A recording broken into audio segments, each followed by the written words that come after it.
Hi friends, welcome to Nancy fashions. ఇది వచ్చేసి ఇంకో స్పేస్ సిల్క్ శారీ అండి. ఇది వచ్చేసి మొత్తము మనకు కట్ వర్క్ ప్యాటర్న్ వస్తుంది. లీఫ్ డిజైన్ మొత్తం వస్తుంది చూడండి. 2 సైడ్స్ బార్డర్ ఉందండి. మనకు కట్ట చెంగ దగ్గర నుంచి ఇలా 2 సైడ్స్ బార్డర్ ఉంటుంది.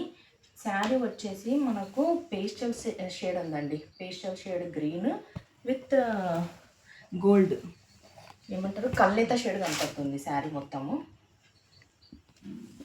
మొత్తం వచ్చేసి ఇలా వర్క్ ఉంటుంది. హాఫ్ పార్ట్ వచ్చేసి ఇది వచ్చేసి కట్టు చెంగు ప్లెయిన్ ఇచ్చారు.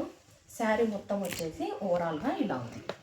దీనికి బ్లౌజ్ కూడా సేమ్ కట్ వర్క్ ప్యాటర్న్ అలానే ఇలా చిన్న చిన్న బుట్టీస్ మొత్తం శారీలో ఎట్లాంటి బుట్టీస్ అయితే ఉన్నాయో అవి ఇచ్చారు. కానీ దీనికి ఇలా బదులు కాంట్రాస్ట్లో ట్రై చేసామంటే చాలా బాగుంటుంది. పీచ్ పింక్లో ట్రై చేసామంటే ఇక్కడ ఉంది కదా లీఫ్ డిజైన్లలో, ఇదైతే బాగుంటుంది కాంట్రాస్ట్ దీనికంటే కూడా. ఇది వచ్చేసి బ్లౌజ్, ఇది వచ్చేసి శారీ కాస్ట్ వచ్చేసి ఓన్లీ 1250. శారీస్ వచ్చేసి వాట్సాప్ నెంబర్కు వాట్సాప్ చేయండి. స్క్రీన్ షాట్ని పెట్టి అవైలబిలిటీ చెక్ చేసుకోండి. తర్వాత పేమెంట్స్ అయ్యండి. అవైలబిలిటీ చెప్పినాక పేమెంట్లు ఇవ్వండి. Okay guys, bye.